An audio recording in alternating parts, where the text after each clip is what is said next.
ప్రియ సోదరీ సోదరులారా, రండి ప్రార్థించుకొని దేవుని మాటలు వినటానికి సిద్ధపడదాం. దేవా తండ్రి, నీ మాటలు వినే ప్రజలము మాకు విధేయత గల మనస్సు దయచేసి మాపై మీ కృప వర్షించుమని, మా అక్కరలు మీ సమృద్ధి నుండి తీర్చి నీవు మహిమ పొందుమని యేసు నామమున ప్రార్థిస్తున్నాము తండ్రి. ఆమేన్. ప్రియ సోదరీ సోదరులారా, ఇస్సాకును గురించి గత పాఠంలో కొన్ని సత్యాలు నేర్చుకున్నాము. గెరారు ప్రాంతంలో ఉన్నప్పుడు అక్కడి ప్రజలతో బావుల విషయమై వివాదం కలిగినప్పుడు ఇస్సాకు ఎంతో ఓర్పు సహనం కనపరిచాడు. అతడు శాంతిప్రియుడు. సమాధానపూర్వకంగా వివాదాలు పరిష్కరించటంలో ఎంతో నేర్పు కనపరిచాడు. గెరారు రాజు స్వయంగా బెయేర్షెబాకు వచ్చి ఇస్సాకుతో స్నేహ సంబంధాలు పటిష్టం చేసుకున్నాడు. సువార్త ప్రకటిస్తూ, సమాధానము చాటిస్తూ, రక్షణ సమాచారము ప్రచురించే వారి పాదాలు పర్వతముల మీద ఎంతో సుందరమైనవి. భూదిగంత నివాసులందరూ మన దేవుని రక్షణ చూస్తారు అంటూ యెషయా ప్రవక్త 52వ అధ్యాయం 7వ వచనంలో పలికాడు. యేసు శాంతి శాశ్వతమైనది. కలవరాన్ని, వెరపును అధిగమించే శాంతిని యేసు మనకు అనుగ్రహించాడు. సమాధానమనే బంధము చేత ఆత్మ కలిగించే ఐక్యమును కాపాడుకొనటంలో శ్రద్ధ కలిగిన వారమై ప్రేమతో ఒకరిని ఒకరము సహిస్తూ మనము పిలువబడిన పిలుపునకు తగినట్లుగా దీర్ఘశాంతముతో కూడిన సంపూర్ణ వినయముతో, సాత్వికముతో నడుచుకోవాలి. సోదరీ సోదరులారా, ఆస్తిపాస్తుల విషయంలో తగాదాలు రాకమానవు. వస్తే ఇస్సాకు వైఖరి ఎంతైనా అనుసరించదగినది. విద్వేషం ఉన్న చోట ప్రేమను, సందేహము ఉన్న చోట విశ్వాసాన్ని ప్రకల్పన చేసేదే శాంతి మార్గం. ఇస్సాకుకు అబీమెలెకుకు మధ్య సమాధానం. ఆ రోజే ఇస్సాకు దాసులు వచ్చి తాము తవ్విన మరో బావిని గురించి అతనికి తెలియజేశారు. మాకు నీళ్లు కనబడినవి అని వారు చెప్పినందున దానికి షేబా అని పేరు పెట్టాడు. షేబా అంటే ప్రమాణము అని అర్థం. సమరయ స్త్రీ, యేసు ప్రభువు ఇద్దరూ యాకోబు బావి దగ్గర నిలిచి మాట్లాడుకున్నారు. యాకోబు బావిని మించి ఆమె క్రీస్తునందు జీవజలమును కనుగొన్నది. యేసు ప్రభువుతో మనకు జరిగిన ఒడంబడిక, నీవు దేవుని వరమును ఎరిగి ఉంటే ఆయనను అడిగి జీవజలమును పొందుతావు. కాబట్టి నేటి వరకు ఆ ఊరి పేరు బెయేర్షెబా. ఏశావు తన 40వ ఏట హిత్తీయుడైన బెయేరీ కుమార్తె యహూదీతును, హిత్తీయుడైన ఏలోను కుమార్తె బాశెమతును పెళ్లాడాడు. వీరి మూలంగా ఇస్సాకు రెబెకాలకు మనోవేదన కలిగింది. తల్లిదండ్రులకు వారి పిల్లలు వివాహ విషయంలో మనోవేదన కలిగించడం మంచిది కాదు. దేవుని బిడ్డలు తల్లిదండ్రులకు మంచి విషయాలలో విధేయులై ఉండాలి. తల్లిదండ్రులు కూడా పిల్లలకు కోపము రేపకుండా ప్రభువు యొక్క శిక్షలో, బోధలో వారిని పెంచాలి. ఇప్పుడు మనం 27వ అధ్యాయంలోకి వచ్చాము. ఇందులో యాకోబు ప్రవర్తన, వైఖరులు విశదంగా పరిశీలిస్తాము. యాకోబు ఏశావు జ్యేష్ఠత్వాన్ని అక్షరాలా హస్తగతం చేసుకుంటాడు. అంతకు ముందే ఏశావు జ్యేష్ఠత్వపు హక్కును ఒక పూట తిండి కోసం అమ్ముకున్నాడు గదా. యాకోబు అతని తల్లి రెబెకా కలిసి ఉపాయం పన్ని ఇస్సాకు దీవెనలు సంపాదించుకోవాలని చూచారు. ఆశీర్వాదం ఏశావు కోసమే అట్టిపెట్టి ఉంచాడు ఇస్సాకు. అయితే ఆశీర్వాదం యాకోబు కూడా కావాలి. అయితే దేవుడు రెబెకాకు ముందుగానే బయలుపరిచాడు, పెద్దవాడు చిన్నవానికి దాసుడవుతాడు. గాని ఏం ప్రయోజనం? దేవుని మాటలు వీరు నమ్మాలి గదా. పోని ఇస్సాకో అతడైనా దేవుని మాటను బట్టి యాకోబుకు ఆశీర్వాదం ఇవ్వాలి కదా. ఇస్సాకు దేవుని మాటకు కాదు, తన స్వంత అభిప్రాయాలకే ఎక్కువ విలువనిచ్చాడు. దేవుని వాక్యమును నమ్మకపోతే దేవుణ్ణి అబద్ధికుణ్ణి చేస్తున్నామన్నమాట.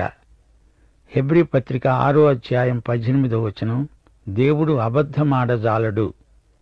తీతు పత్రిక 1వ అధ్యాయం 2వ వచనం, అబద్ధమాడనేరని దేవుడు. ఈ సందర్భంలో యూదాపత్రిక 5వ వచనం మీ దృష్టికి తెస్తాను. అవిశ్వాసం, అల్పవిశ్వాసం ఎంత ప్రమాదకరమో గ్రహించండి. దేవుడు ఈజిప్టులో నుండి ప్రజలను రక్షించినా వారిలో నమ్మకపోయిన వారిని తరువాత నాశనము చేశాడు. 1 కొరింథీ 10వ అధ్యాయం 11వ వచనం. ఈ సంగతులు దృష్టాంతముగా వారికి సంభవించి యుగాంతమందు ఉన్న మనకు బుద్ధి కలగడానికి వ్రాయబడినవి. ఇస్సాకు, రెబ్కా, యాకోబు దేవుని వాగ్దానాన్ని నమ్మకనే తమ స్వంత అభిప్రాయాలతో పనిచేస్తున్నారు. జ్యేష్ఠత్వం చేజిక్కించుకునేటందుకు యాకోబు చేసిన ప్రయత్నాలు దేవుడు ఎన్నటికీ సమర్థించడు, ఆమోదించడు. యాకోబు మోసాన్ని, ఉపాయాన్ని ప్రయోగించాడు. అతని ఆలోచన మంచిది కాదు. హాగరు, ఇష్మాయేలు విషయంలో దేవుడు ఎంత నిక్కచ్చిగా చెప్పాడు. ఇది తప్పు. ఇష్మాయేలు దేవుని వాగ్దాన పుత్రుడు కాడు, కాలేడు. అదే దేవుని చిత్తం. అంతకంటే మనకు ఎక్కువ తెలియాల్సిన అవసరం లేదు. యాకోబు యుక్తి, ఉపాయం, వంచన దేవునికి బొత్తిగా ఇష్టం లేదు. యాకోబు ఆలోచన విధానమే తప్పు. దానిని దేవుడు ఏవగించుకుంటున్నాడు. యాకోబు విత్తిందే అతడు కోసే పంట. 26వ అధ్యాయం చివరిలో ఏశావు పేర్కొనబడ్డాడు. అతనికి 40 ఏండ్లు వచ్చాయి. 2 హిత్తీయ స్త్రీలను పెళ్లాడాడు. యాకోబును ఇక్కడ ఉండనిస్తే ఇతడు ఏ హిత్తీయురాలనో చేసుకుంటే అది ఎంతో ప్రమాదం. అది ఎట్టి పరిస్థితిలోనూ జరగడానికి వీల్లేదు. ఏ ఫిలిష్తీయురాలినో చేసుకుంటే మరీ ప్రమాదం. ఇస్సాకు, రెబ్కాలు ఈ విషయంలో భయపడ్డారు. వెంటనే యాకోబును హారానుకు పంపించెయ్యాలి. ఇస్సాకు కూడా తన పెండ్లి కుమార్తెను అక్కడి నుంచే రప్పించుకున్నాడు గదా. ఇస్సాకు అక్కడికి వెళ్ళలేదు, ఆమె ఇక్కడికి వచ్చింది. గాని ఇప్పుడో ఆమె ఇక్కడికి రావటం లేదు, యాకోబే అక్కడికి వెడుతున్నాడు. ఇక్కడ అబ్రాహాము పాటించిన నియమాన్ని ఇస్సాకు భంగం చేసి తన కుమారుణ్ణే అక్కడికి పంపించటానికి తయారయ్యాడు. ఇప్పుడు వివరాలు సావధానంగా వినండి. ఇస్సాకు వృద్ధుడై అతని కన్నులకు మందదృష్టి కలిగినప్పుడు అతడు తన పెద్ద కుమారుడైన ఏశావుతో అన్నాడు, నా కుమారుడా, ఇదిగో నేను వృద్ధుడను. నా మరణదినము నాకు తెలియదు. కాబట్టి నీవు దయచేసి నీ ఆయుధములైన నీ అంబుల పొదిని, నీ విల్లును తీసుకొని అడవికి పోయి నా కోసమే వేటాడి మాంసము తీసుకురా. కొన్ని విషయాలలో ఇస్సాకు ఎంతో గొప్పవాడని, శాంతిప్రియుడని, వ్యక్తిగత సంబంధాలలో, వ్యవహారాలలో నెమ్మదైన వాడని చెప్పుకున్నాము. అబీమెలెకు, ఫిలిష్తీయులు వచ్చి అతనితో సంధి చేసుకున్నారు. వారు ఇస్సాకుకు భయపడ్డారు. అయితే ఇక్కడ కుటుంబ విషయంలో, సాంఘిక సంబంధాలలో ఎంతో బలహీనత కనపరుస్తున్నాడు ఇస్సాకు. మొదట్నుంచి కూడా ఏశావు తనకు గారాబు కొడుకు, యాకోబు తల్లికి ఎంతో ఇష్టుడు. ఏశావు వేటగాడు, వేటాడి మాంసం తెచ్చిపెడతాడు. ఇస్సాకుకు ఏశావు తెచ్చిపెట్టే వేట మాంసం అంటే ఎంతో ఇష్టం. ఇప్పుడు తానెంతో పెద్దవాడైపోతున్నాడు. తన గారాబు కుమారుణ్ణి ఆశీర్వదించి చనిపోదామని కోరుతున్నాడు. తనకు దేవుని మాట తెలుసు. పెద్దవాడు చిన్నవాడికి దాసుడవుతాడు. అయినా దేవుని మాటను అవతల పెట్టేసి ఏశావును ఆశీర్వదించటానికి సిద్ధపడుతున్నాడు. వృద్ధుడైనందుచేత కన్నులకు మందదృష్టి వచ్చింది సరేగాని అతని ఆత్మనేత్రాలకు కూడా మందదృష్టి ఏర్పడింది. శుక్లాలు వచ్చాయి, పొరలు క్రమ్మాయి. పెద్దవాణ్ణి పిలిచి, నీవు అడవికి వెళ్ళు, వేట మాంసం తీసుకురా, నాకు పెట్టు, నిన్ను దీవిస్తాను అని చెబుతున్నాడు. ఈ కుటుంబానికి అంతటికీ పట్టిన అరిష్టం ఎలాంటిదో చూడండి.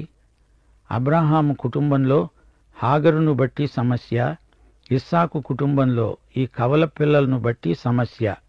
ఇస్సాకు అంటున్నాడు, ఏశావు, నేను చావక మునుపు నిన్ను నేను ఆశీర్వదించున్నట్లు నాకిష్టమైన రుచిగల భోజ్యములను సిద్ధపరిచి నేను తినటానికి నా వద్దకు తీసుకురా. ఇస్సాకు ఎంత భోజన ప్రియుడో! బయటివారితో జనప్రియుడు, ఇంట్లో భోజన ప్రియుడు. ఇస్సాకు తన కుమారుడైన ఏశావుతో ఇలా చెబుతూ ఉండగా రెబెకా వింటున్నది. వేటాడి మాంసం తేవడానికి ఏశావు అడవికి వెళ్ళాడు. ఇస్సాకు చెబుతున్నదంతా రెబెకా విన్నది. యాకోబు తనకు ఎంతో గారాబాల పట్టి తను ఒక వ్యూహం పన్నుతున్నది. ఇలాంటి దూరాలోచనలు కావు. రెబ్కా యాకోబుకు చెబుతోంది, ఇదిగో నీ తండ్రి నీ అన్న అయిన ఏశావుతో మృతి చెందక మునుపు నేను తిని యెహోవా సన్నిధిని నిన్ను ఆశీర్వదించున్నట్లు నాకు మాంసము తెచ్చి రుచిగల భోజనం సిద్ధపరచుమని చెబుతూ ఉంటే విన్నాను.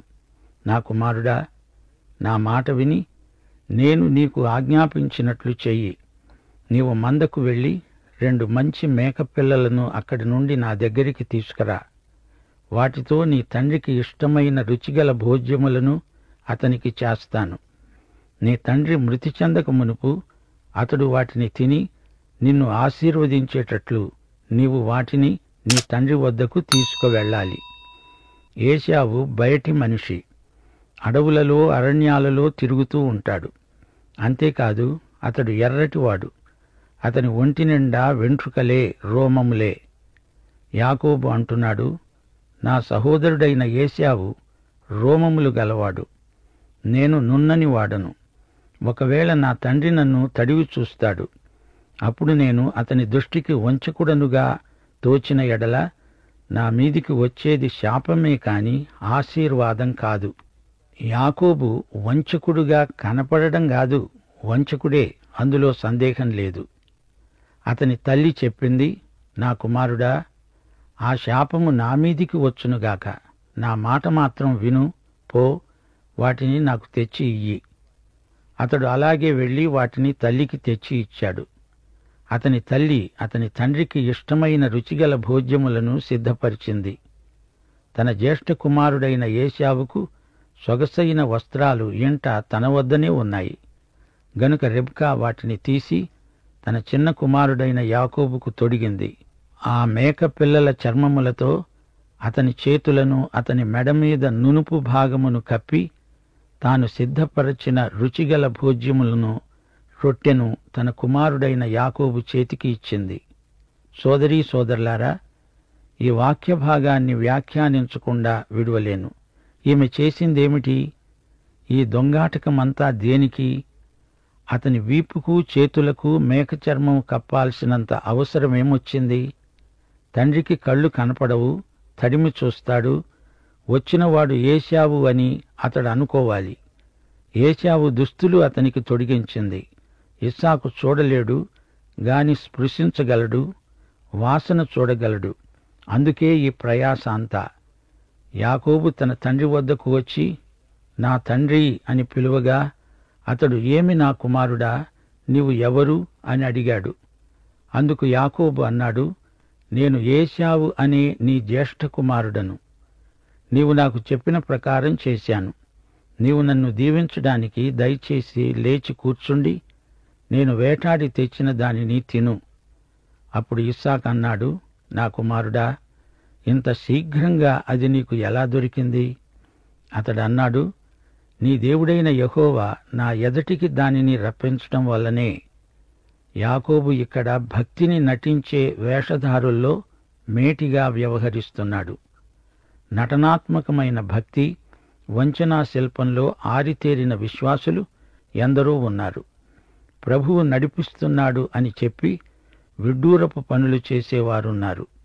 ప్రార్థన అనే ముసుగు వేసుకొని అందులో అన్ని వికృతమైన పనులు చేసే భక్తులకు శ్రమ. ఇలాంటి మోసాన్ని, కపటాన్ని, వంచనను ప్రభువు సహించడు.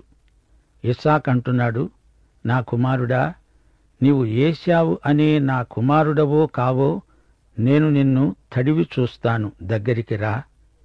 యాకోబు తన తండ్రి అయిన ఇస్సాకు దగ్గరికి వచ్చినప్పుడు అతడు అతణ్ణి తడివి చూచి అన్నాడు, స్వరము యాకోబు స్వరమే కాని చేతులు ఏశావు చేతులే. యాకోబు చేతులు అతని అన్న అయిన ఏశావు చేతుల వలె రోమములు గలవి అయినందున ఇస్సాకు అతనిని గుర్తుపట్టలేక అతణ్ణి దీవించి అడిగాడు, ఏశావు అనే నా కుమారుడవు నీవేనా? నేనే అన్నాడు యాకోబు. అంతట ఇస్సాకు అన్నాడు, అది నా వద్దకు తీసుకురా, నేను నిన్ను దీవించున్నట్లు నా కుమారుడు వేటాడి తెచ్చినది తింటాను. అతడు అది తెచ్చిపెడితే తాను తిన్నాడు, ద్రాక్షరసం తెస్తే అది తాగాడు. తరువాత అతని తండ్రి అయిన ఇస్సాకు అన్నాడు, నా కుమారుడా, దగ్గరికి వచ్చి నన్ను ముద్దు పెట్టుకో. దగ్గరగా వచ్చి అతడు ముద్దు పెట్టుకున్నాడు. అప్పుడు అతడు అతని వస్త్రములను వాసన చూచి అతణ్ణి దీవించి అన్నాడు, ఇది నా కుమారుని సువాసన. యెహోవా దీవించిన చేని సువాసన వలె ఉన్నది. ఆకాశపు మంచు, భూసారమును, విస్తారమైన ధాన్యమును, ద్రాక్షరసమును దేవుడు నీకు అనుగ్రహించునుగాక. జనములు నీకు దాసులవుతారు, నీకు సాగిలపడతారు. నీ బంధుజనులకు ఏలికవై ఉండు. నీ తల్లి పుత్రులు నీకు సాగిలపడతారు. నిన్ను శపించేవారికి శాపం, నిన్ను దీవించేవారికి దీవెన. ఇస్సాకు తనకు సంక్రమించిన దీవెనే యాకోబుకు బదిలీ చేస్తున్నాడు. ఈ దీవెన అంతకుముందు యాకోబుకు చెంది ఉన్నది. దేవుడు ఎప్పుడో చెప్పాడు, పెద్దవాడు చిన్నవానికి దాసుడవుతాడు. అయితే అనవసరంగా యాకోబు ఈ విధంగా మోసం చేసి తన స్వభావాన్ని బయటపెట్టుకున్నాడు. ఇస్సాకు యాకోబును దీవించిన తరువాత యాకోబు తన తండ్రి అయిన ఇస్సాకు ఎదట నుండి బయలుదేరి వెళ్లిన తక్షణమే అతని సహోదరుడైన ఏశావు వేటాడి వచ్చాడు. అతడు రుచిగల భోజ్యములను సిద్ధపరచి తన తండ్రి వద్దకు తెచ్చి అన్నాడు, నా తండ్రి, నన్ను దీవించు. లేచి నీ కుమారుడు వేటాడి తెచ్చిన దానిని తిను. అతని తండ్రి అయిన ఇస్సాకు అడిగాడు, నీవెవరివి? నేను నీ కుమారుణ్ణి, నీ జ్యేష్ఠ కుమారుడైన ఏశావును. ఇస్సాకు మిక్కుటముగా గడగడ వణుకుతూ అన్నాడు, అలాగైతే వేటాడిన భోజ్యమును నా వద్దకు తెచ్చింది ఎవరు? నీవు రాకమునుపు నేను వాటన్నిటిలో నుండి తిని అతణ్ణి నిజంగా దీవించాను. అతడు దీవించబడిన వాడే. వేట లేడి మాంసం, మేక మాంసం ఒకే రుచి అని అనుభవించిన వారు చెప్పగా గ్రహించాను. ఇస్సాకు అదా ఇదా అని రుచిని బట్టి తెలుసుకోలేకపోయాడు. సరే, ఈ మోసంలో తానెలా ఇరుక్కున్నాడో ఇస్సాకుకు అర్థమైంది. తన మోసం, తన కొడుకు మోసం, ఈ రెండింటినీ దేవుడు త్రోసిరాజని తన సంకల్పమే నెరవేర్చుకున్నాడు. ఏశావు తన తండ్రి మాటలు విన్నప్పుడు దుఃఖాక్రాంతుడై పెద్ద కేక వేసి అన్నాడు, ఓ నా తండ్రి, నన్ను దీవించు. అతడన్నాడు, నీ సహోదరుడు కపటోపాయముతో వచ్చి నీకు రావలసిన దీవెన తీసుకొని పోయాడు. ఏశావు అన్నాడు, యాకోబు అనే పేరు అతనికి సరిగానే చెల్లింది. అతడు నన్ను ఈ 2 మార్లు మోసపుచ్చాడు. నా జ్యేష్ఠత్వం తీసుకున్నాడు, కాజేశాడు. ఇదిగో ఇప్పుడు వచ్చి నాకు రావలసిన దీవెనను తీసుకొన్నాడు. నాకు ఏ దీవెన నీవు మిగిల్చి ఉండలేదా? అందుకు ఇస్సాకు అన్నాడు, ఇదిగో అతణ్ణి నీకు ఏలికగా నియమించి అతని బంధుజనులందరినీ అతనికి దాసులుగా ఇచ్చాను. ధాన్యము, ద్రాక్షరసము ఇచ్చి అతణ్ణి పోషించాను. గనుక నా కుమారుడా, నీకేమి చేయగలను చెప్పు. ఏశావు అన్నాడు, నా తండ్రి, నీ యొద్ద ఒక్క దీవెనే ఉన్నదా? నా తండ్రి, నన్ను కూడా దీవించు. ఏశావు ఎలుగెత్తి ఏడ్చాడు. అతని తండ్రి అయిన ఇస్సాకు అతణ్ణి దీవిస్తూ అన్నాడు, నీ నివాసము భూసారము లేక పైనుండి పడే ఆకాశపు మంచు లేక ఉంటుంది. నీవు నీ కత్తి చేత బ్రతుకుతావు, నీ సహోదరునికి దాసుడవవుతావు. నీవు తిరుగులాడుతూ ఉండగా నీ మెడమీద నుండి అతని కాడి విరిచివేస్తావు. గమనించారా? ఇస్సాకు నోటి నుండి వెలువడిన ప్రతి మాట దేవుడు నియమించినట్లే ధ్వనించింది. ఎటొచ్చి వీరి స్వంత ఆలోచనలు వీరెంత ప్రయత్నించినా నెరవేరవు అని రుజువైంది. ఇస్సాకు, రెబెకా, యాకోబులు ఎంత కుట్రాలోచన చేసినా దేవుని సంకల్పాన్ని, నిర్ణయాన్ని మార్చగలరా? అసాధ్యం.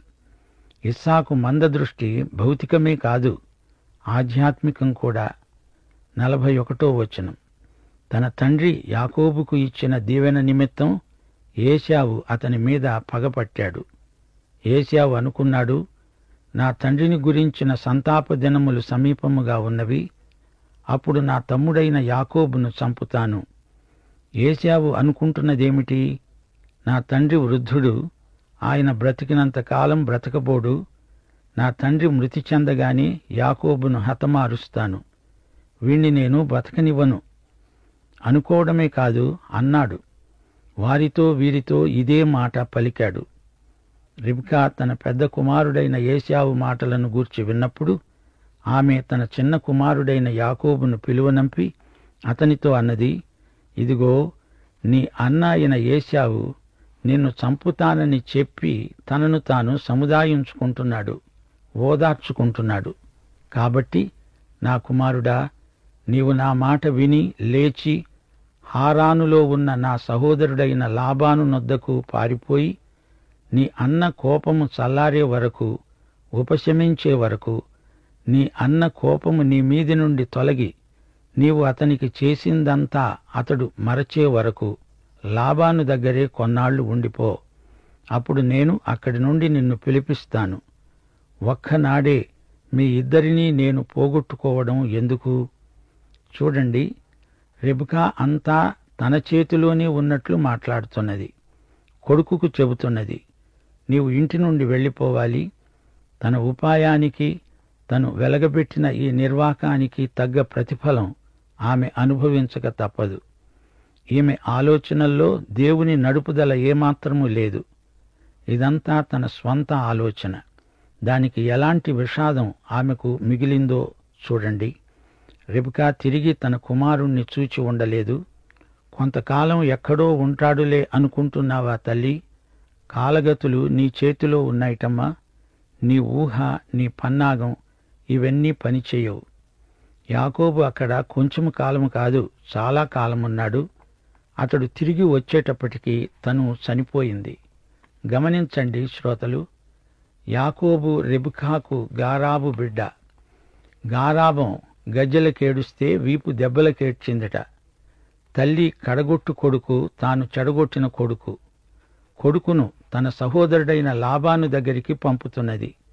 లాబాను దగ్గరే యాకోబు విలువైన పాఠాలు నేర్చుకుంటాడు. అటు తిరిగి ఇటు తిరిగి కోడి గంప కిందికే వచ్చి గుడ్డు పెట్టింది. లాబాను మామబడిలో కఠిన పాఠాలు నేర్చుకుంటాడు. అల్లుడు తానేదో పెద్ద తెలివిగలవాడిననుకొని మిడిసిపడ్డ యాకోబుకు తగ్గ శాస్తి జరగబోతోంది. లాబాను తాటి చెట్టెక్కే యాకోబుకు తలదన్నినవాడు, ఒకరిని మించినవాడు మరొకడు. లాబాను జిత్తులు యాకోబును మించినవి. చిట్ట చివరికి చిత్తయిపోయి ఓ దేవా అంటూ ఏడవాల్సిన పరిస్థితి కొని తెచ్చుకున్నాడు యాకోబు. కొద్ది రోజులలో వచ్చేస్తావులే అందికాని అదుగో అంటే 6 నెలలు అన్నట్లు యాకోబు లాబాను కింద 20 సంవత్సరాలు ప్రవాసము ఉండవలసి వచ్చింది. అంతలో రెబెకా చనిపోయింది. తన ప్రియ గారాబు బిడ్డను రెబెకా తిరిగి చూడనే లేదు.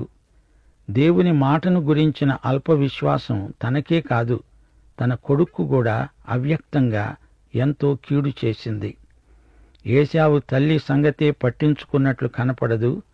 రెబెకా ఇస్సాకుతో అంటున్నది, హేతు కుమార్తెల వలన నా ప్రాణం విసికింది. ఈ దేశస్థురాండ్రైన హేతు కుమార్తెలలో వీరి వంటి ఒకదాన్ని యాకోబు పెళ్లాడి ఉంటే నా బతుకు వల్ల నాకు ఏమి ప్రయోజనం? నా బ్రతుకు వ్యర్థం. చూచారా ఏశావు ఎంత పనిచేశాడో?